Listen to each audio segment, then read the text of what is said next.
welcome you to the No Cap Sports Show podcast, where sports and combos collide. Your host, Fredo, Mo Money, J Will, Mills Lane, and Kobe, the co-returner. Authentic, unapologetic, no edits, no cap. Let the convo begin.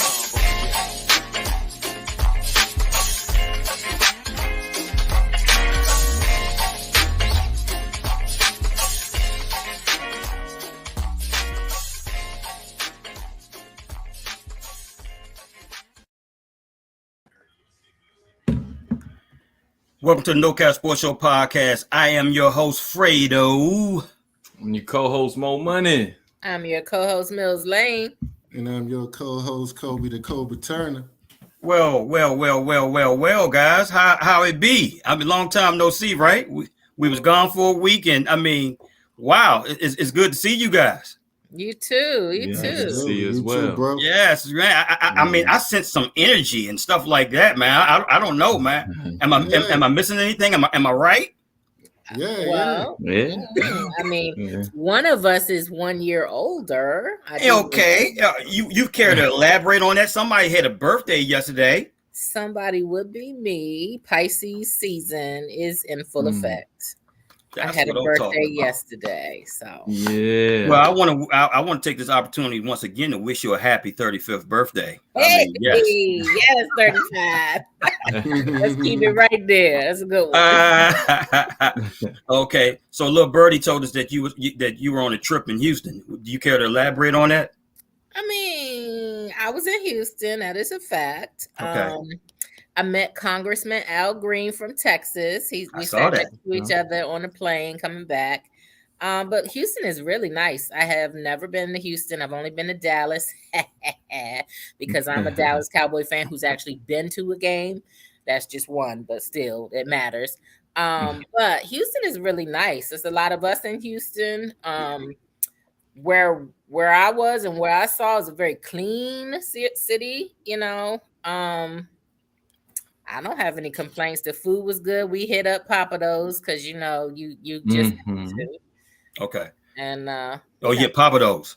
Papados. Yeah. Okay. Gotcha. Yeah, I heard about that. Now look here. Everybody wants to know: did you check in with Jay Prince? Did you have to check in? I want y'all to know that gave me the best laugh, and I did not know my girlfriends would understand if I said that, and they were like, "Oh yeah, we need to check in." Like, they taught me what that means. I did not know, but apparently we checked in with who we needed to check in with, and everything was everything. All right, cool. That's what I want to hear. Hey guys, let me. I got to say something. I got to bring this up to you guys before we start. Something that's bothered me, right? So obviously we couldn't talk about it last week because we were off. I saw something with the 50 greatest rappers of all time, according to Billboard. Mm-hmm. I'm somewhat jacked up with the top five. Top five being number 1, Jay-Z, number 2, Kendrick Lamar, number 3, Nas, number 4, Tupac, number 5, Eminem. Is this correct according to you guys, or it needs to be some major adjustments, or what? Run that list back. Okay, I'm gonna run it back. Top 5, starting with number 1, Jay-Z. Number 2, Kendrick Lamar. Number 3, Nas. Number 4, Tupac. Number 5, Eminem. And they put Biggie in 6 outside the top 5. I don't know. I'm a hip hop head. I love hip hop all day, every day. Something is wrong with this list. I have no disrespect to Kendrick Lamar. I don't. Get him out I don't. Would you say, bro? Get him out of that top. Yeah, get him out of there, man. Yeah, I'm. Look here, you made me feel that much more better. Some more time in. Absolutely. Well, I then don't put Biggie in there because Kendrick Lamar's put in more he's put in more work than Biggie. Like if we keeping it real, if we talking body of work, Biggie only had 2 but albums. Biggie was murdered. I mean, his life was cut short. Okay, Mo, Yeah, hold on, Mo. but the impact that Biggie had on the hip hop culture and the hip hop game, and you gotta consider the fact that Biggie was already a superstar in the streets rapping before he even put out albums. Like, if it wasn't for Biggie, you wouldn't have no Jay-Z. You know what I'm saying? Because Because it's been a long conversation about how he took a lot of Biggie style, Biggie rap. Still, he did. You know what I'm saying? He put a lot of Biggie lyrics in his songs. You know, you got to remember how Jay-Z used to rap before he became a little smoother. Hawaiian Sophie Fame. Yeah, when he could have been a member of the Richmond, Virginia, a lot. He did have a slightly different style. Hey, now, man, talk that junk, Kobe. You know what you're talking about. You can say the same thing about Kendrick Lamar's impact on the rap game for the last decade. Okay. Like, a lot of the rappers now that are coming behind Kendrick Lamar have credited him for his style. Now, for me personally, he's not in my top 5, but I'm just saying we can't say body of work. If you talk about impact. But if you think about Kendrick Lamar, ain't nobody rapping like him. You know what I mean? Nah, the only reason why we gave Kendrick Lamar a lot of props is because he brought that pure lyricism back. So we love that. You know what I mean? It wasn't the mumble rap, it wasn't the trap rap. It was something quite different. It was something that we could reach back to in the 90s. You know what I mean? Like, man, that's what we've been missing. So that's why we give him a lot of props, but I don't think he made a huge impact. It's just a simple fact that we love what he brought to the table. And not only that, when I listen to Kendrick Lamar, Mo, I actually got to sit back and think. Like, man, he's really saying some deep stuff, man. I'm like, yo. I mean, then too, you got to think who put this list out, right? Billboard. Yeah, Billboard. So you talking about album sales, right? And that's where I'm going with it, because I'm looking at who put it out.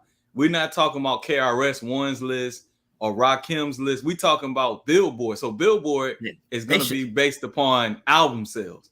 Okay, you know what I'm saying? That's how I'm viewing the list. Yeah, but they started some shit though. They started some shit. They really did. They did, but I mean, if you look at the sellers, right? Like, I mean, Drake is, I guess, considered R&B, right? So if you look at the top sellers, those are the top 5 sellers in hip hop. Yeah, Drake is 8. He's ranked 8th on it. See what I mean? That's how I'm viewing it. We're not talking about lyricists. We just talking about album sales. Mills, I got a question to you, and you guys can follow up on it. To me, it's no disrespect to Eminem. I can't get into his music I never could. I know he's a lyricist. I know he can battle rap. I understand all that. I cannot for the life of me get into his music, man. So when they ask me about my top 5, he's never included it. He's not even in my top 10. And I'm not even trying to be disrespectful to him. I respect his craft. I just can't get into him like that. I don't know what it is. I just can't get into his music. I think I'm being inadvertently disrespectful to Eminem, and I think he is super talented, but I probably would not put him in the top 5 for different reasons than what you probably are leaning towards. But you know, when one of my go-to songs is "You better lose yourself in the music the moment you want it, you better never let it go. You only get one shot, do not miss your chance to blow when opportunity goes something." That's what Colin say, keep going. Keep going. I know I always got some lyric in my head, but I will give him his props. I mean, again, it's Billboard, so which is not a slight to Billboard, and I guess Mo was saying kind of consider the source too. It just depends who you kind of ask, and then who makes up this board of people who chooses this. I really love Jay-Z. I love his lyrics. I can teach from his lyrics, but I can also teach a lot about Lupe Fiasco and his too. And Lupe Fiasco not on the list at all, and I wouldn't put Lupe in the top 10. But there's so much talent. You know, I'm very pleased that Tupac was in it. Tupac is my number 1. Yes. I like Nas is mine. You know, I like too. Nas, but Nas, and I've seen Nas live, and it could have been an off night. He didn't move the crowd. I will say he was opening for Mary J, so that was a particular group. You know, it was female-based crowd. I Right. didn't get the vibe from although he got a whole collection that, you know, I know as well. And he just didn't do it for me. But Jay-Z, I love that he is in there. But I'm not mad that Eminem is there because, again, Eminem is a beast. He really is. And I think because he's Caucasian, some people might slight him a little bit. And that's not how I feel. It's just I just probably wouldn't have him at number 5. True. He's the Larry Bird of rap. Yeah, it is. That part right there. Well, I mean, the thing is too, like, I hate when we get top 5 like artists because it's different lanes, right? So you have lyricists, you have entertainers, and then you add in moguls in there. You know, Jay-Z kind of, but he's not in my top 5 either. But he's an extremely talented rapper. I mean, Jay-Z not in your top 5? No, he's not. And then it's generation too. Like Nas used to be my favorite rapper. But you got to think, I'm of a younger generation. Yeah. J. Cole is taking that spot for me. Okay. I like him. Nice. Super nice. And then for me, because I'm from the South, Andre 3 Stacks got to be. I love him as well. You know what I'm saying? He's 3 Stacks is definitely in my top 10. Like he's in my, I got him in top. He's in my top 7. He is 10. Yeah, but being from the South as well, too, together. I gotta have Scarface in there. Hey, shout out to Houston. You know what I'm saying? So, you know, and a lot of this is geographically based. And then, like I said, Nas is in my top 5. So that's like number 4. And then I'm gonna surprise y'all with number 5, man. Nobody gives Jadakiss credit, man. Jadakiss does not get enough credit. Okay, that would. I'm not mad. I'm not mad at it, bro. He's in my top 10. I'm not mad at it. But isn't it so much like our GOAT conversation? Can you really? You know what I'm saying? There are so many talented, you know, and it's not one hit wonders, but you know, like you said, Mo, like I love LL Cool J. Absolutely. But I like him, his lyricism, his style is more my age and my speed. I still think Kumo D beat him, but it's okay. No.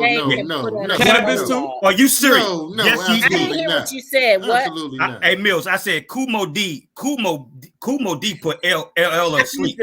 Jack the Ripper. 120. Not only even that, Mills, with that I go to work. When he with that I go to work joint. I go to work. Like come on, Fredo, stop it. Stop it. Hey, so Uncle L, bro. What? Uncle L, bro. So Cannabis ain't get him? So Cannabis ain't get him? No, he did not. No, he did not. I ripped the mic off your arm. All your fans wear lipstick. Hey. So to all our viewers and listeners out there, we just want to let you guys know that Darren McLinton is still coming on. He'll be on sometime between 8:30 and 8:40. So we just wanted to let you know that. So it's going to be a late start in terms of the interview. Okay. Right. But let me before you move away from the top 5. Go ahead, bro. 3 of them I don't have a problem with. Jay-Z, Nas, and Tupac. I don't have a problem with. But 6 and 7, I think, was Biggie and Lil Wayne. If you move those 2 in there, I would have no problem with the top 5 list. Okay, hold on. Tamala Addison said, "Never Fredo." Can you elaborate on that, Tamala? You respond to that. Facts, Tammy. What did she? So what did she disagree with? I think LL Cool J. Oh my God! See, blasphemy, bomb, Fred. Like I'm saying, blasphemy. You say, Fred, we finna lose all the female viewership. We really are, man. You cut that out. Hey, look, you gotta think. It was later in LL career before he went to what I call Kumo D over Lady Love. Exactly. I need love. I'm with Tammy. Hey, but you gotta think. LL didn't. Not until later in his career, he started going to what I like to call stripper rap. You know what I mean? That's when he's taking off his clothes. He got, he was all diesel and, he was licking his lips. So you like Kango LL? He was more talented than he was albums. That man was like a firefighter. Oh, thank you, Tammy. That was funny. Oh man, yeah, because and we were pretty young when he started. LL old as LLO. I want to know how exactly. I don't even know how old he is. But I got to give props to him because I really started loving hip hop and listening to hip hop because of two people, LL Cool J and Rakim. Those are the two that really got me. And he's in my top five. Rakim is in my top five. I wouldn't argue nobody who put Rakim in their top five. Don't you do it, Mo. Don't even do it, Mo. For me, it No, would but be somebody. Mo, It's you Big are L for younger me. than us, so It's I Big get L it. for me. Like he not here right Big now. L But is Big just- L, like Hey, he Mo. made me fall in Mo. love with hip hop. Yeah, Mo, you just did it. Yeah, Big L. Oh my gosh, he was before his time. Yeah, Children of the Corn is where I really started listening to hip hop. Mills, you ever heard of Big L? No, because I'm just saying, is this a nickname for LL Cool J that I don't know about? Hey, is you know Big what? L? When this show ends, I'm gonna send you this freestyle. I think it's a Hot 97 freestyle with Big L and Jay-Z. So what? And that's gonna happened tell to you Big everything L? you Was need to. his- That's gonna he tell you was everything murdered. you He need was to. murdered. He was savvy, murdered. he ain't blow up. He was He murdered. got killed. He got killed before he got on. Like I think it's. They said that he had the potential to be the greatest rapper ever. Wow. Yes. Yeah, I would love to hear him. He was that good, Mills. I'm gonna send you that as soon as this show is over with. I'm gonna send you that. Oh, and shout out, we got to shout out Nas though. He just sold out Madison Square Garden. I was surprised to hear that. I put that on Facebook. I put that on our Facebook page too. Bet that. I was surprised that was the first time he performed at Madison Square I didn't even know that neither, bro. That was news to me. First time. That He was headlined MSG. From 91 to now. Yeah, man. That's his first time headlining MSG. That's crazy. Yeah. That's crazy. That's crazy. I didn't even know that neither, man. What's the issue with Nas? Was it business? Like something? No, it was his albums. I'm just gonna keep it real. I'm a Nas fan, but them albums left a little bit on the table. Like, I mean, it was a couple of them albums. I was like, man, dang, I'm a little disappointed in Nas, man. Well, he got 4 of the greatest albums ever made. He do, but he got like 3 of them. Illmatic. Illmatic is just Illmatic is the best rap album. Period. Stillmatic too. Stillmatic. Yeah. Stillmatic. It was written and the Lost Tapes. Yeah. Facts. Now Nostradamus. Yeah, I know he had. Yeah, some of his beats aren't the best. You're right. Some of his producers that he chose, it was written. That was the one where I was a little pissed, y'all. I ain't even gonna lie. It was written. It was just as good as Illmatic.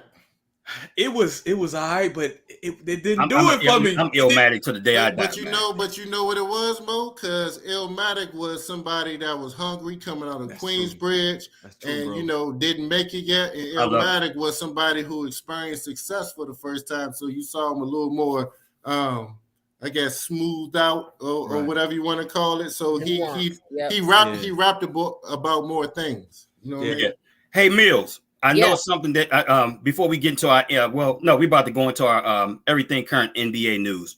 I know it's something that you wanted to talk about pertaining to the comments that Charles Barkley made the other day. Yeah, he made a valid point. A lot of these top players, LeBron, shout out to Kevin Durant coming back tonight. A lot of these players who get paid more money than I can even realize, right? Yeah. He talked about people not working. And, if you work 2-3 nights a week and that's all you making gazillion dollars, what's the issue? And understood if there's something entitlement, but not working there. I was shocked at LeBron after he got the record. He ain't played for like 2 or 3 more. I was like, wait, is this like they got a pause on him? And they were like, he was hurt. But I understand because back in the day, I don't remember so many players. And again, I'm not for, if you are mentally something going on or I guess recoup, but he's making a point that we got all of these expensive rehab machines and all of these things. Yeah, y'all. First class. Private jets. Take it that seriously. Y'all not really working. You think of the average man working at the steel mill, they got to put in, 7 days sometimes a week. And over. Kawhi Leonard started this, man. Not just Kawhi. No, he didn't. Who started it then, Kobe? The Spurs. Popovich. Popovich started it. Yeah. I'm gonna have to steal this from Kendrick Perkins. The players did not start load management. The league did. The coaches and the GMs, they started that. Okay, and it started with Popovich. He was sitting out his players, And that's when the league implemented that rule where, okay, you need to submit a reason why your player isn't playing that day. Good point, A-list. You know what I mean? Good point, A-list entertainment. So you got that portion of it. And then another thing that he said, you got to remember, a lot of these new players, that's what they saw growing up. That's what they saw was this load management culture. So that's all they know. They don't remember the 80s and the 90s when they was grinding it out and playing when they had nicks or small injuries and stuff. They didn't see that. All they saw was load management. And to be honest, I can't even blame them. I have mixed emotions about it, but I can't blame them because on one hand, Charles Barkley is right. You know, those guys, a lot of those guys played 82 games, year in and year out, and they didn't have the modern medicine. They didn't have the luxury of flying private and all that good stuff. But at the same time, you can say the new generation saw that because that generation's players, their career lifespan was 10 years to 13 years. Yeah. So you say, and they didn't have the modern day medicine as they do right now. Right. So why am I going to push myself and play like my knee is hurting, my ankle is hurting? I can rest 2-3 days, get back 100%, and I can play a 15 to 20 year career. So what A-list of entertainment says makes sense. No, so I'm gonna counter all that, right? So I agree with all of it. I'm on the fence just like Kobe, but the bottom line up front is the players, and it wasn't even just 80s, 90s, it's early 2000s too, but that's what LeBron did. LeBron didn't miss a game for years, right? Kobe either, right? Yeah. So the thing is, they don't understand right now they're being counterproductive to that bottom line. Because what drives that monetary incentive that they get is the revenue through TV, jerseys, and ticket sales. Well, if I'm a fan and I don't know if you're gonna play tonight, and I done spent $200-300 on this ticket, I'm going to stop doing that eventually.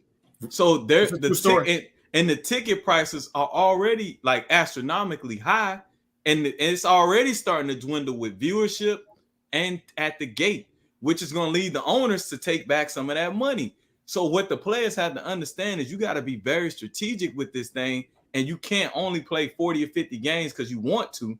You got to give the fans what they want. My only issue, and I agree with you, Kobe, I'm conflicted. I get it. Is when it's a big game, right? It's on ABC, it's on ESPN, it's on TNT, and we expecting you to show up and show out, and you load managing. You doing a disservice to everybody because typically those games are against A-list competition. So, and then fans know that too. So I'm purchasing this ticket. Like, let's say back in the day, Spurs and Lakers. I know if I go Spurs and Lakers, back before load management, I would probably see Tim Duncan, David Robinson play against Shaq. After load management, you don't know what you're going to get. This is my last point on this thing. So it's all sweet, right? When we win the championships, we in the finals. But the Spurs, what they got to understand, when they go through a process like this and they're losing games, you're losing fans. Because you show no loyalty to them when you were up. So what is the incentive to stay loyal when you're down? Hey Mo, let me ask you this right quick. Shout out to my guy A-list Entertainment, man. One of the top promotional entertainments businesses out there, man. He's doing big things. Shout out to my man. Shout out to Big Bro Byron. But he said they try to preserve their bodies to play longer and subsequently make more money. Do you agree with that, Mo? I agree with what they're doing, but what they don't understand is they're not looking at this from a third eye perspective. By doing that, they're going to compromise their bottom line in this next CBA because the owners are going to come back to the table. There's analytics that's tied to everything. Okay. They know what the gates look like. They know what the viewership looks like because those TV deals, they're going to come back and say, hey, look, I got you, NBA. First of all, your All-Stars game sucks. So we don't even want to televise that. They can watch that on the NBA app. And then they're gonna be like, we're gonna give you less money because you're giving us less product. What makes the NFL so great is that for one, it's only like 17, 18 games. You count the playoffs, you say 23, 24 games, right?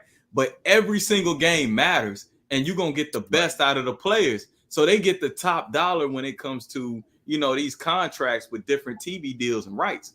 So I agree with the premise of wanting to play longer, but by shortening the product, you're going to end up getting less money anyway. So, Mo, The only pushback I have on that is Thanks, big bro. We appreciate you. that load management has been going on for over 20 years. Right. And it hasn't affected the bottom line yet. What? And it hasn't affected these huge contracts these players been getting. So what's happening now? Because it's radical, Mills. Fellas, I totally missed the All-Star weekend. I don't know what channel it was the worst. What time it came on. It was fucking I bad. saw a meme about a white kid that won the Super Bowl. McClung. Matt McClung. VA finest. Shout out to him. Shout out. Is it just not promoted as much? I don't know how I missed. Not that I would have watched everything anyway. I usually do watch the slam dunk competition. Well, was it on TNT? It was on TNT. It was on TNT. I would say this: the All-Star weekend was pretty good. I enjoyed it, but the actual All-Star game, the game, trash. I think Jaylen Brown said it himself. It was a glorified layup line. Pretty much. Wow. Yeah. There it is right there. No, so the difference is, right? You asked me what the difference is. Load management. I'm pretty sure you do it now as a coach, Kobe. There's a guy that might have an injury or a girl out there that's playing. We're gonna play her less minutes. We're gonna preserve you for the fourth quarter, or we're gonna strategically not play you against an opponent that we feel like we have a decided advantage against. However, if we playing against our rival and you can go, I need you to go because this is big time, and that's where we feel like as fans we're getting robbed. Because there's a difference between being hurt and injured. I mean, and being like out too. If you are legitimately hurt and you can't go, you can't go. But if you're just resting, like they didn't cheat us like that back in the day. They did. They would go, and then you knew they would come on and say, "Hey, such and such has this going on. They're gonna probably play reduced minutes tonight," and you respect that. Yeah. But MJ said it best. I'm a suit up. Because there's a fan out there that might never come see me again. What's up, Evelyn? Hey, let me ask you guys this, right? Because this obviously we couldn't talk about it. Shout out to Ebony. Shout out Ebony. What's going on? Yeah, so I want to know you guys starting with you, Mills. What are your thoughts about KD being traded to Phoenix? And do you think with the addition of him, do that automatically make Phoenix a top, competitor for the championship? Now I contenders. I'm sorry, competitor. I still think KD has some lucky threes in him, right? I definitely think he still is a great player. I'm not saying anything, but the fact that it's all about chemistry, and that was proven by everybody had high hopes for Brooklyn. They brought in James Harden, and it didn't work. I was surprised, but I don't know how to answer that. I mean, let's see how he gels with Devin Booker, and I don't know because again, you look at Kyrie is a supreme talent. He's a supreme talent, and you have some good feeder play. And it's funny because the first couple games after they cleared out, they look pretty good, And I was like, I don't know who these people are, but Luke and Kyrie. Right now they're just not exactly. It's about chemistry, and if they already feel like they have some resentment for KD anyway coming in, then that's gonna jack them up. But we'll see. Tonight, like I said, he'll be playing. I'll be asleep, but y'all let me know in the morning how they do. What you got, Cole? What you think, bro?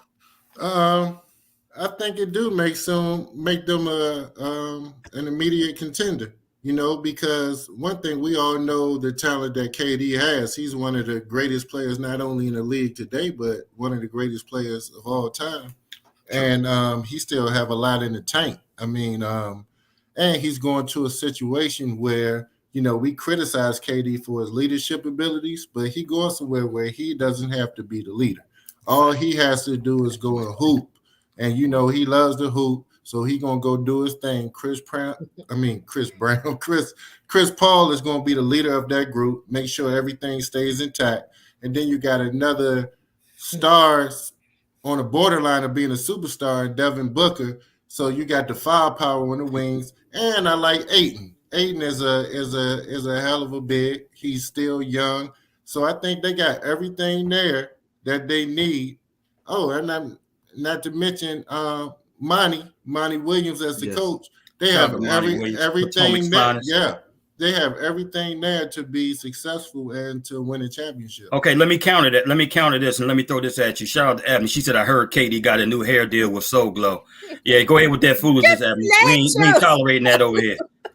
We're not tolerating that over here, man. It's Team KD. But let me ask you this. I agree with everything that you said, Cobra. The only thing that I'm somewhat concerned about when it comes to Phoenix is their lack of depth. Mm-hmm. Yeah, I mean, when you give up, like I said, when you give up the two players that they gave up, I mean, when you look at their bench right now, it's ultra thin, and I'm concerned if when they make a playoff run, that they can be compromised at that standpoint. Here's the thing, man: they're injury or two away. Chris Paul is on his last leg. Literally, Devin Booker got hamstring issues.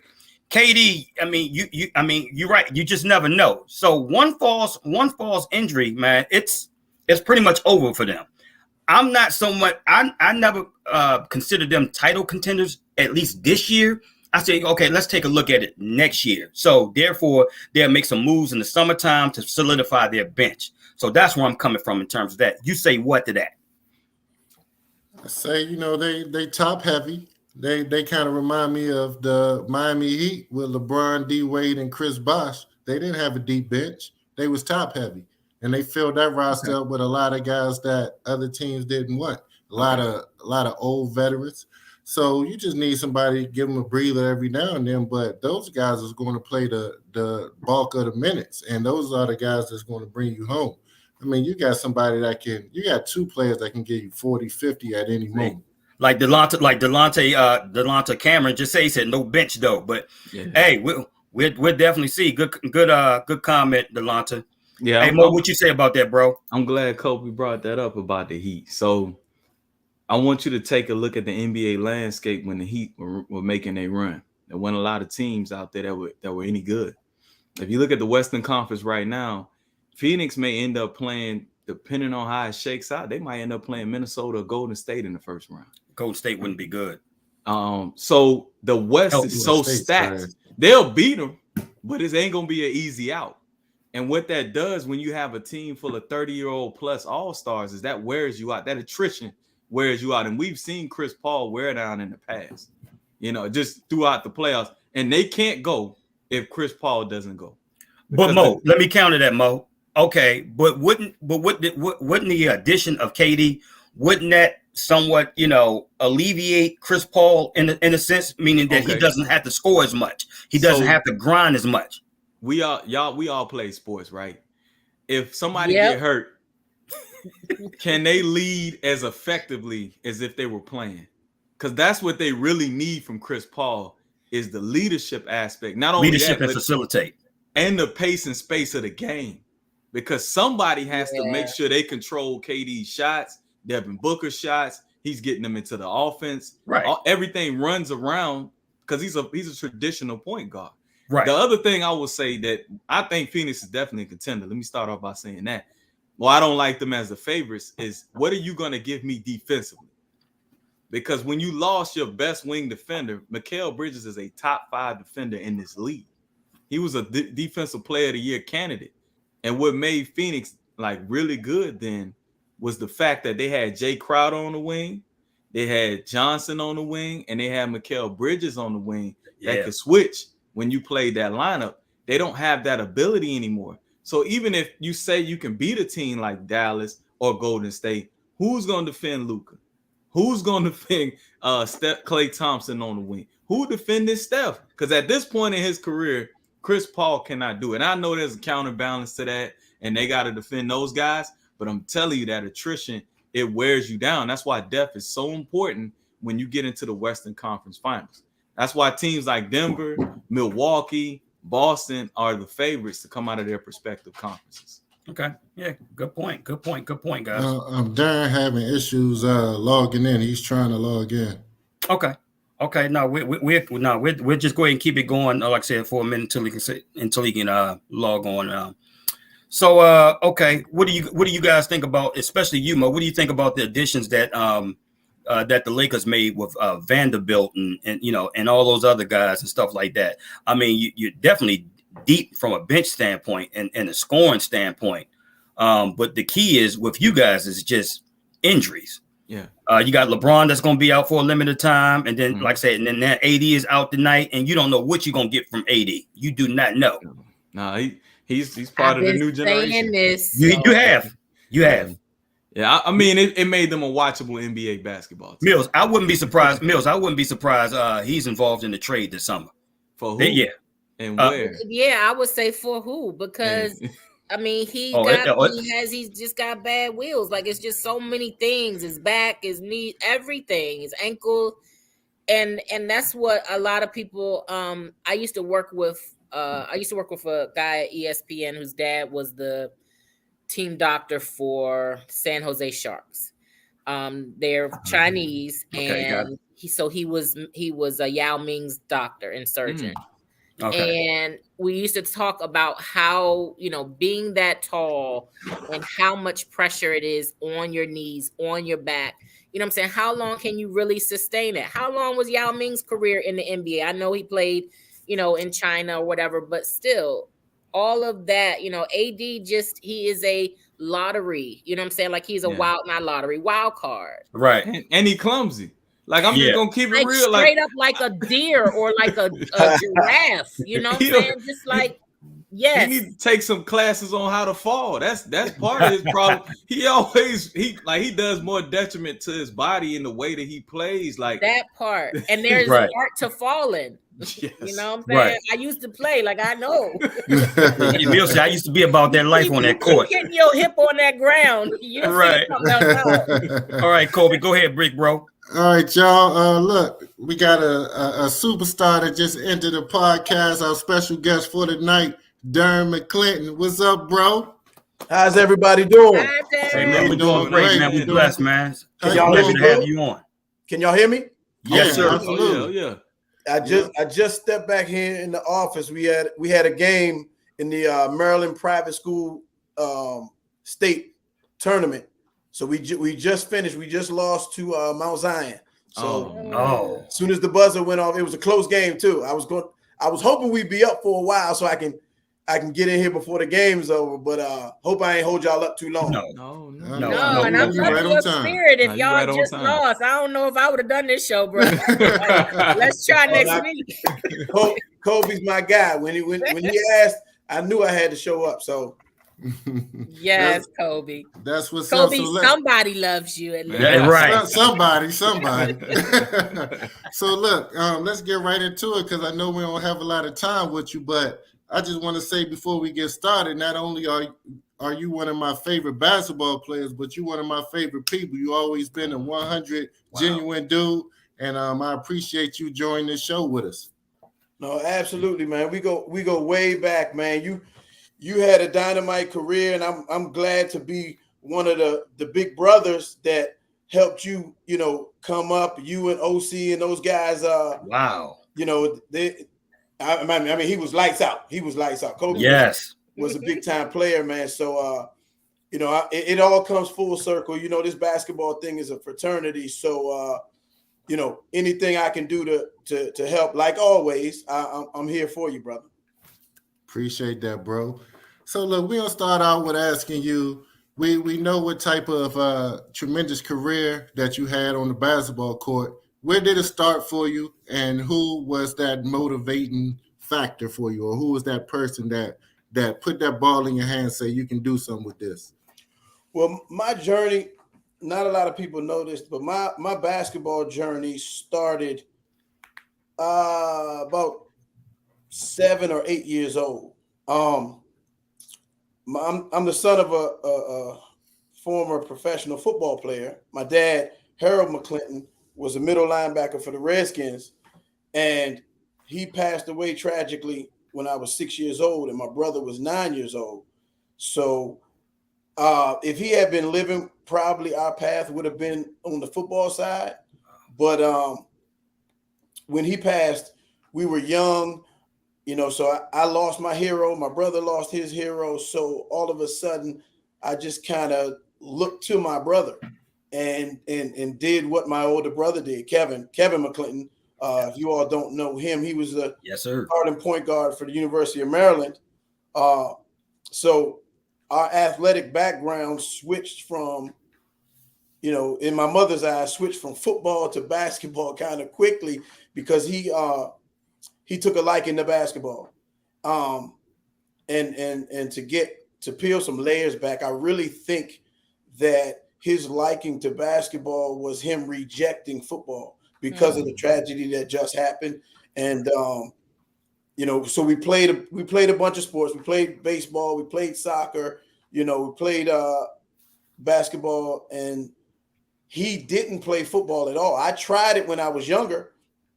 I played 1 year, and he didn't play it at all until his senior year of high school, where he was an all-Met in both sports. So, that as soon as he took a liking to basketball, I just kind of followed him, guys, and that's where it all started for me. I kind of just did what he did. He became my hero by default, So that's when I started getting really, really serious about basketball at a young age, playing very competitively too, playing for Kingman Boys and Girls Club down at number 10, 14th and Clifton.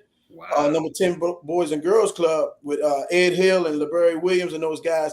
And it was growing up in Silver Spring and then going into DC and playing. It was a different element for me, and I think that did a lot for my game. It brought a lot of intensity out in my game, and that's kind of where it started. Long story short. Okay, so when did that spark hit you? When did you know you were special? To be honest, what I became known special as, Kobe, was a shooter. But when I was younger, I was really small, and I was a really, really good ball handler. So I used to go to this competitive camp over at Tacoma Academy. It was called Metropolitan Basketball School with Morgan Wooten and Joe Gallagher used to run that. And all the kind of the best of the best used to go there. And we didn't know they were the best of the best, but we, when everybody's career panned out, we were like, oh man, he was there, So when I used to go to that camp, I used to win best ball handler. I used to win a lot of awards, but I wasn't really a shooter then. I kind of turned myself into a shooter, and watching Isaiah Thomas, that was the original Isaiah Thomas. For some of y'all young folks, exactly. Isaiah Thomas, no, but I wore number 11, and I used to kind of emulate Isaiah, and I wanted to do everything I saw him do on TV. Back then, it was a game of the week on the weekends, and I watched the Pistons and kind of try to emulate him and copycat him. But that was the spark for me when I saw myself doing some of the things that Isaiah could do. I was like, all right, I'm pretty good at this. Yeah. So you had a tremendous high school career at Springbrook High School. Mm-hmm. So how did that look like when you entered into high school? Were you already identified as this person, like he's going to be a star here and going to take us to the next level? Not at all. I was I came into high school as Kevin McLinton's little brother. Wow. And he was a senior when I was a freshman. So I played JV when I first got there, and I just used to study his game. Like I said, I've been following him since 6 years old, and just kind of watching how he moved, watching how he operated.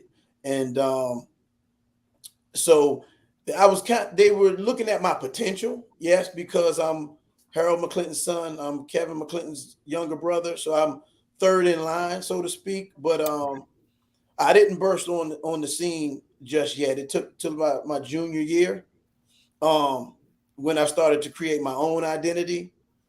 And to be honest with you guys, when I used to excel in high school games, it used to bother me that when I got interviewed, the first thing they would say is, you're Harold McLinton's son, or you're Kevin McLinton's younger brother. Yeah. So it's like, yeah, but I just had 30. You know what I mean? But like, let's talk about me. I owned up to it and I got over that. But to answer your question, I didn't burst onto the scene right away in high school. I'm a kind of a late bloomer. Okay. What you got, Mills? Yeah. I actually got a couple questions, but one thing that's of interest is your last pro team you played for was in Ukraine. Is that correct? Is it Ukraine or Turkey? No, Turkey. Turkey. Okay. Last team I played was Turkey. All right. Well, let's just bring current events in it. Okay. Where are you with, this year-long war at this point with Ukraine? The connections that you made there. What are your feelings concerning that? Is part of your heart still there? How do you feel about that? Yes, that's a great question because I played in so many different countries. I actually played in Russia, and I also played in the Ukraine. And what I like to do when I go to a country is I like to kind of ingratiate myself into their culture. I don't want to be a standoffish like the American coming here just to play basketball. So when I go, I get friends, I get associates, I get connections and all of that. So when I was in the Ukraine, it was still the city that I was in was a very small town, about an hour away from Kiev, which is the capital.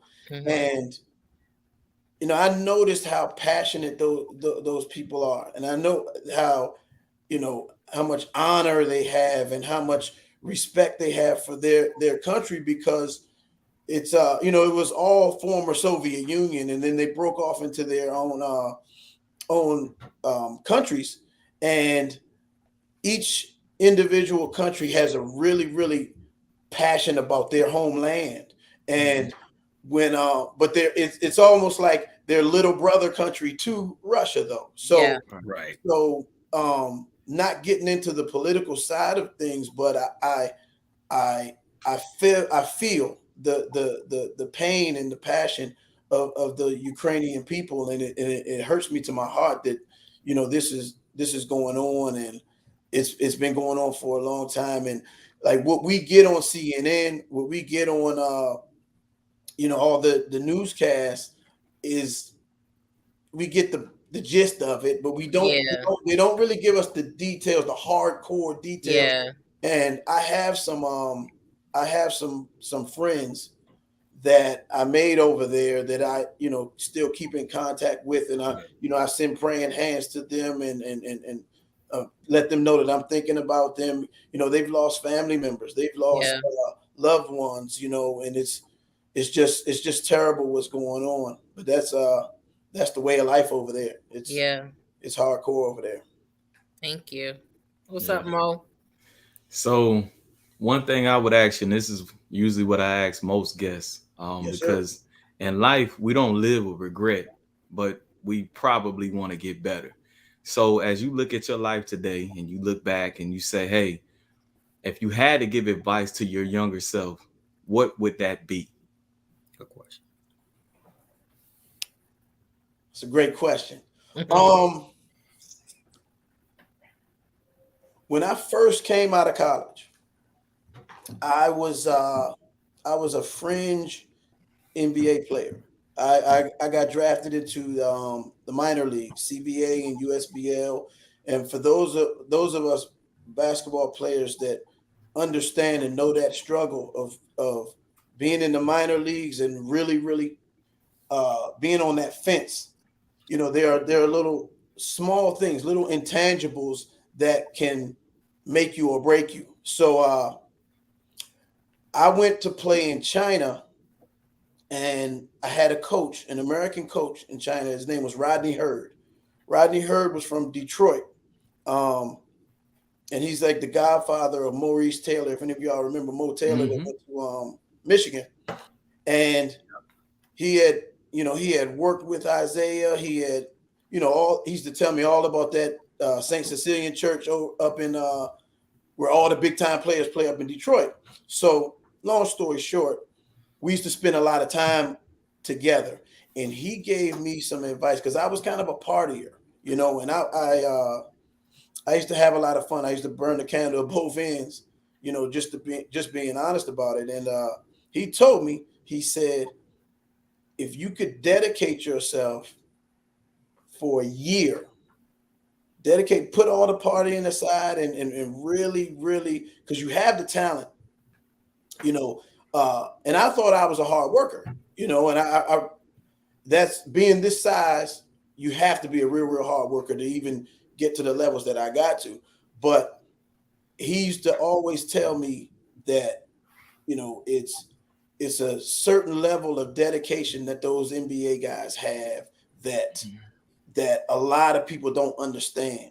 And he was, you know, he was kind of giving me, you know, the answers to the test, if so to speak, right? And I kind of blew it off. It was so into my way of life that, you know, if I was to go back to my younger self, I'd say, you know, listen to Hurd, you know, and really take what he's saying seriously, because I do that now to the young players that I deal with. I tell them through experience, you know, I know it's fun, and I know all of the you know, the way you're living and you know, I wasn't terrible. That's not, I wasn't terrible, but you know, I used to fun a little bit. So you're fun. Yeah, to be honest, it's not like you have to be boring to make it, but there is a level of dedication that it takes, and if you can balance it, and you're really good at doing that, you know, you'll be fine. But if you're not, you know, you got to choose one side if you really want to kick that door in, you know. All right. I got one more question, Fred, before you go. All right, so I want to get your top 5 current NBA players. Go. Top 5 current NBA players. My favorite, or who I feel is it's your world. It's your world. Your 5 Okay, favorites. I'm gonna give you my 3 favorite to watch. Okay. And then I'm gonna give you who I think are the 5 best players. Okay, that'll work. All right, that work for you? That'll work. Okay. Favorite to watch, number 1 is Kyrie Irving. Okay. All right. I don't blame you. I call him the boogie monster. There's nothing he can't do with a basketball. True story. And he's a smaller guard. You know, the game is now having, you got 6'7", 6'8" point guards. Kyrie's still he's listed at 6'3", I believe, but he's not. You know, he's still one of the smaller guards, he and Chris Paul. So I like to watch Kyrie Irving. I like to watch Luka Doncic. And I'll tell you in a minute why. But and I like to watch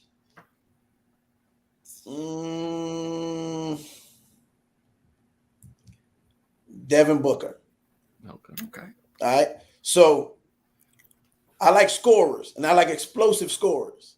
Okay. So when my favorites to watch, I'm trying to watch somebody put the ball in the hole, because that I can relate to it. That's, you know, I really love Chris Paul too, the way he chefs it up and the way he, you know, really breaks the game down. And I also did I used to work his elite guard camp. And so I got a little close to him then, and I saw how cerebral he was. So he's one of my favorites too. But those 3, I would say, my favorite to watch. Now the top 5 players, I'm gonna go with, in no particular order. Okay. I'm gonna go with KD, all right, Jokic, okay, Giannis, all right, Luka, okay, and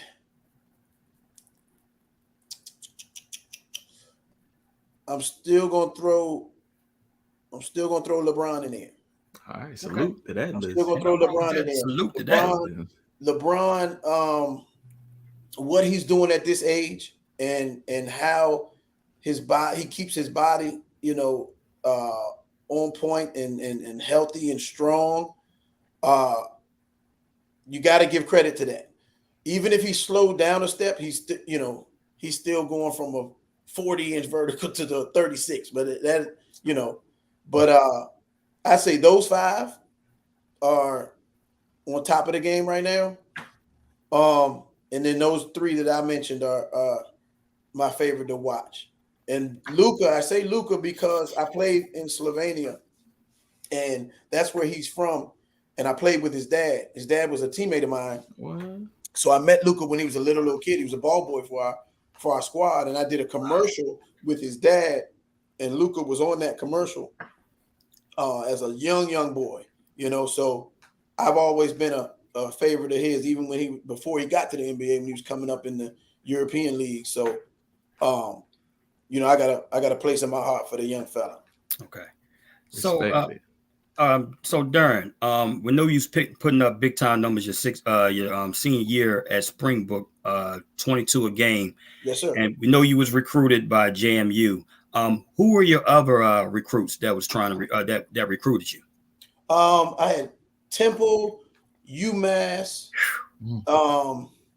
Old Dominion, Tulsa, University of Maryland was interested. They were actually interested in my entire AAU team. We had an incredible AAU mob, and my brother was there. And shout out to Kevin. Yeah, my brother was there, and our family physician was saying that I was a couple years behind him in growth. So, I was contemplating going to prep school for a year, and they were also recruiting heavily Dwayne Simpkins, Riley Inge. Both of them were on my AAU team, and my brother kind of told me that he was like, I'd like to see you, blaze your own path. Don't follow me. It might be too much pressure for you, this, that, and the other. And I'm like, man, pressure? I ain't worried about no pressure. I've been dealing with pressure all my. But Lefty Drizel came in the picture, and he started recruiting me pretty hard. My best friend, Chris McGuthrie, played with me in high school, and we were called the McGuards because both of our names start with MC, right? So the Washington Post did this whole thing called the McGuards, and he was a very good player. He's in the Hall of Fame. He's got his jersey retired at Mount St. Mary's, and they came actually to see him first. And just that particular day was one of the days I was killing in practice, and then they were like, okay, well, we like him too. So they started recruiting both of us, and it went from there. That's how. But Lefty's a hell of a recruiter, guys. Lefty Drizel is my guy. So John Calipari. So he recruited you at UMass. Was he at UMass then? Mm-hmm. Yes. Yeah. Could I just jump in? Go ahead, babe. We were talking about Darren. I was in Houston this weekend, and I'm in the airport waiting for my girlfriends because I got TSA pre-check and they don't, and they need to. So I was sitting waiting, and guess who walks past? Marcus Camby. And I was like, should I say something? I did not say anything, but I was like, oh my God, it's Marcus Camby. I'm the only one in my friend. Let me tell you a little something. And actually, you know what? I was listening to didn't y'all have Daryl Prue on not too long ago? Yeah. He asked about you today. I was listening to a clip of that show, and I think that you were the one that said you like Lefty Drizel, right? I did. My brother went to his camps from Maryland, and then exactly 1 year at James Madison. I heard that clip. So shout out to Lefty for you too. Yes. But so Marcus Camby came on an official visit to JMU, and I was his host. Wow. Me and another guy from home, Mike Tate, if everybody remember. Yeah, Michael Tate from Oxon Hill. Yeah, shout out to Michael Tate. Oxon Hill, yes. So Lefty was like, y'all two are the ones that can get it done. So no pressure. So he says, look, we get this kid, we going to the Final Four. We have to get this kid, right? So a little bit of pressure, but Marcus Camby comes in, all legs and arms. He had the old kid in play box. So he looked about 7'4", but he, 6'11" kid, and he was he wasn't super recruited like how he turned out. He went to he's from Connecticut, I think. Yeah. He went to high school up in Connecticut, and even for us to have a chance to get him on an official, looking back at his career, he ended up number 2 pick, but we had him committed. So we didn't shout out to me and Mike. We did our job. We got him committed, and he said he was going. He said I'm verbally committing. I'm coming to JMU, but I promised UMass, a visit. So he was going. He said I need to honor my I'm gonna honor my visit to UMass, and that was the following weekend. And I didn't see him until he's real good friends with my big brother Walt Williams, and I didn't see him until one of Walt's parties. Man, I was like, "Come on, Cam, come on, man." He said, "What he said? What had happened was." Caliper, a great recruiter as well, man. So. And John Chaney. So you Temple though? How did you? Yeah, how you lose John Chaney? 5 a.m. practices. Oh, that was 5 a.m. practices. You would have been with Aaron McKee and them, right? Say again. You would have been with Aaron McKee and Eddie Jones and them. Mm-hmm. Oh my God! Rick Brunson. Woo. Yeah. So, them 5 a.m. practices. Yeah. No sir. And I no, also, sir. If we ain't know he's from DC, we know that. No, sir. And I also got recruited by the Naval Academy, right? And they did a really good job recruiting me and my mother. So I'm real close with moms, and I gave them a home visit. So the Naval Academy came in to my living room, and my mother was all for it, the academic piece and how we'll set you up for the future and blah, blah, blah. But when they started talking about this thing called plebe is like a freshman, plebe summer or plebe fall, whatever it was, that you couldn't leave that campus up in Annapolis except from noon to like 7 o'clock on Saturday. And that's the entire 4 or 5 month period or whatever when you're a plebe. And that was the deal killer for me. I'm like, you're not doing that. No, sir. But yeah, that's how my recruitment was. It was more regional for me. My AAU team was loaded, so the whole country wanted those guys. We had Dante Bright, we had Michael Lloyd, Hey, Michael Lloyd. X-Ray. I've been waiting for somebody to bring him up. Nobody want to talk about X-Ray. Yeah, we were all teammates, man. X-Ray in Vegas. Kobe, didn't you play for DC Players for a year?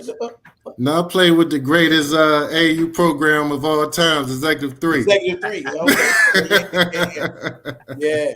So my whole AAU team was getting recruited really, really heavily. So we were so loaded, we'd be up 20, 30 points, early in the first half, and I'd get in the game, being a backup, I'd get in the game, and everybody that was coming to look at everybody else, we can't get them all. So that's how, I got a chance to show my thing as well. And that's how our whole team was getting recruited. So it was a fun time. My mother didn't really understand. I'm going to tell you a funny thing about when I took my visit to JMU, right? So we go into the school store, whatever that, the little place where you get all the little, and they give me a shopping cart. I can be honest about it. They give me a shopping cart and they like, get some stuff for your family. So my mother walking past everything and get a JMU basketball ornament to put on the Christmas tree.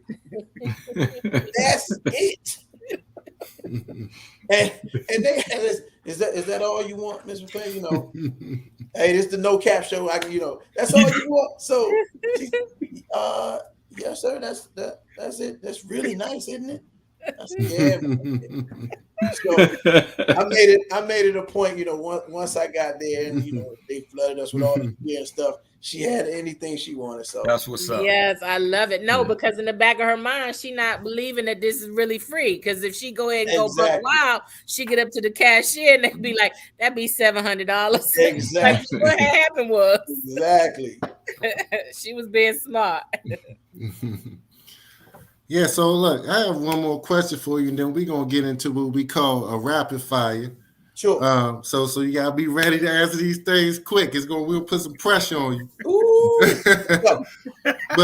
but before we get into that, you coming out of Mo County, you guys have guards just coming out everywhere, every cracks of the county, and I don't know where the hell y'all come from, but y'all there. So from in your mind, who is the top 5 guards to come out of Mo County? All right, top 5 guards to come out of Mo County. You better say yourself first, because if you don't toot your own, I'm gonna tell them Mills in no particular order. Okay. I'm gonna say, my brother. Okay, shout out to Kevin. Stevie Franchise. Hey. Jason Muscuri. Yes. Yes, sir. Yes. Went to George Mason. Him and Steve was that backcourt. Whew. I only get 5, Kobe. I only get 5. Give me. I'm waiting. Kobe. I'm waiting to hear the other 2, man. Okay. Yeah, I know. I told you we was gonna put pressure on you. Tracy Jackson. He went to Notre Dame out of Paint Branch. He's a little bit older. And played in the NBA. I gotta go with Isaiah Swan. All right. Wow. Yeah. With the Florida State. Because I gotta give you more. Let me see. You mentioned one that was on your AAU team. I'm surprised you didn't say his name yet. Riley Inge. Yeah. Shout out to Riley Inge. Absolutely. Yeah. Everything out of Paint Branch.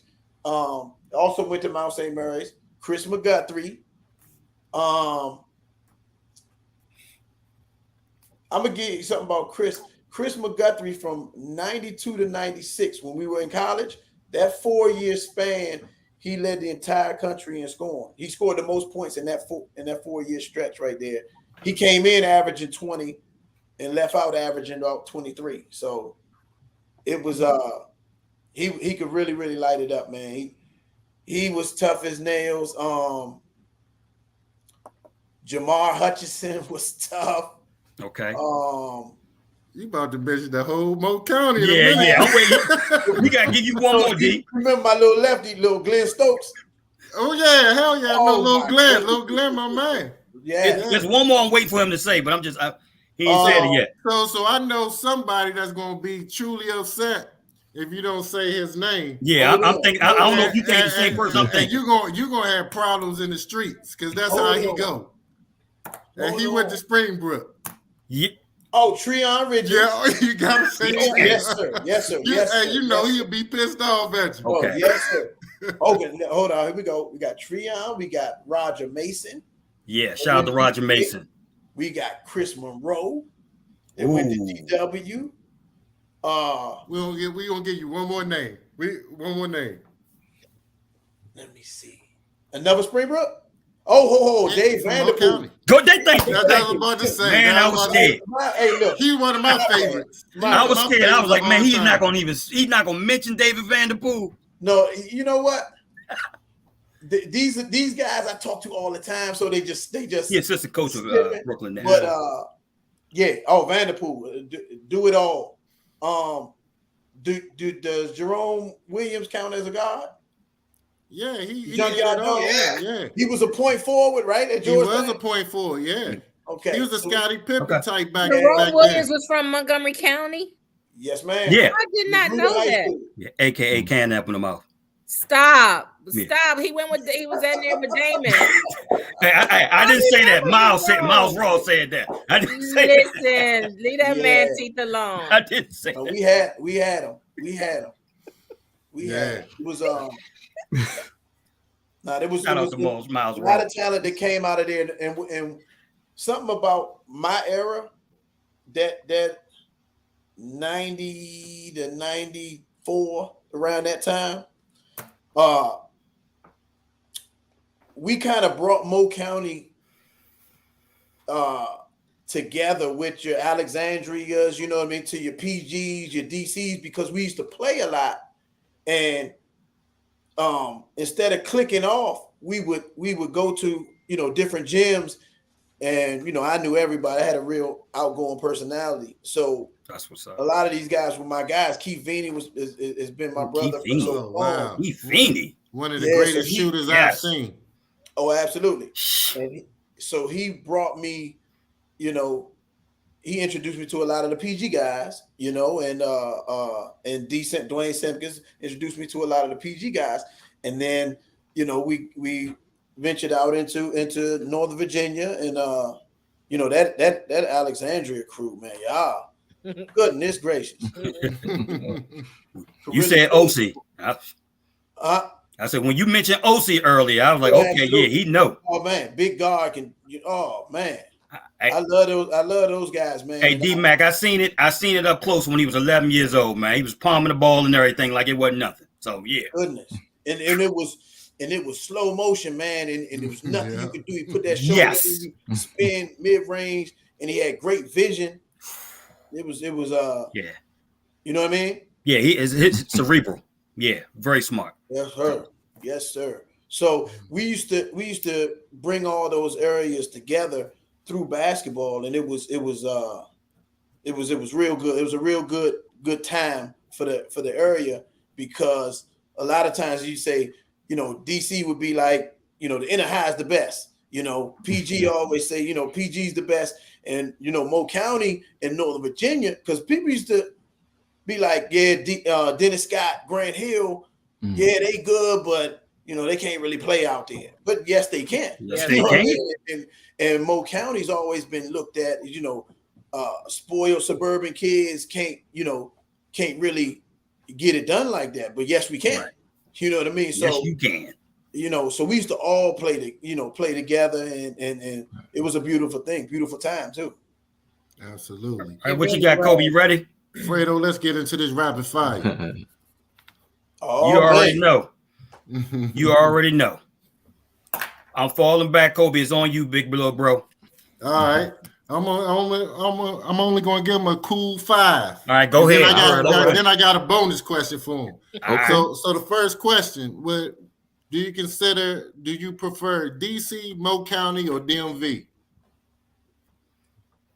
Talking about basketball? Like if somebody say, where you from? Is it Mo County, DC, DMV? I say Mo County. Mo County. Because I have to represent, because Mo County's always been like considered an outsider. So I say it loud and proud. Yeah, Mo County. That's what's up. Kobe or KD?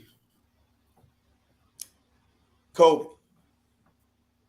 Executive 3 or DC players? Yeah. Gotta go with DC players. The Executive 3 was around for longer, but for that little bit of time, DC players. I'm going with DC players. And you do see the title of this podcast, right? It says no cap. Yeah, absolutely. All right, okay. No, Executive 3, much respect to that organization. All right.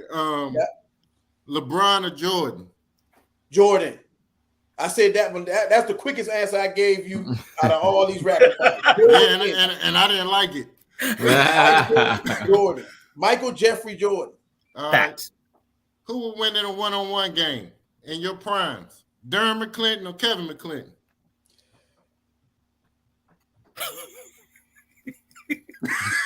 Referees or no referees? No referees, he wins. Referees, I win. Okay. So Kevin Hackett. Oh, I was going to say Hackett. Right. Yeah. All right, so this is my last question, bonus question. Somebody asked me to ask you this, and I want to see if you know who asked me to say this to you. Yeah. back in the day, you walked in the gym with Springbrook, and you used to shout, "How to love." Omar Evans. Omar Evans? Yeah. Absolutely. What did he used to shout? Yeah. Say it, Darren. So Cuzzo said, make sure you answer that. And he said, how you said Kobe? How to love. Absolutely. You know what? The story behind that was Omar was that's like my little brother right there, right? So he was a freshman. I think when I was a junior or senior in high school, and he and Treon, they were on the JV team, and I'd be in the gym doing my crossover and all that, and Treon had got one of the best crossovers in the area, right? So I used to do my crossover, and I used to bring it way up here, right? And so they be like, "Man, what's that?" I said, "Man, that's that high to low. You start up high, and you bring it low." So they be like, "This whole high to low," just like that. Yeah, that's what's up. Yeah, that's awesome. Shout out to O. That's my guy. That's my little brother right there. Yeah, for sure. He watching right now. Him and Sean Springs. Those my dudes. Yes, sir. Yes, sir. But look, D-Mac, man, look, we definitely appreciate you being on this show, man. Absolutely. Thanks for having me. Yeah, it was definitely a pleasure. And we need to bring you back because we didn't get into your training, because I know you're an elite trainer and you got a whole big list of great ball players that's coming up and that's going to do some special things. And we definitely want to talk about that. So salute to you. Thank you again. And we'll see you again soon. Please have me back. I got a lot more to tell, and thank you for letting me dip into my story and my background a little bit for y'all. Yes, all the DC nostalgia. We appreciate you. Absolutely. For sure. Great show. Yeah, thank you. Mills, take us out. Listen, we will be here next week. Please check us out. Click like on all of your podcast networks. This is the No Cap Sports Show. We will bring you everything you need every week. We just need you here at 8:00. Y'all have a good night. Good night. Good night. No Cap Sports Show podcast. There are 4 fouls on the play. That's why it took so long. Running into the kicker, number 34.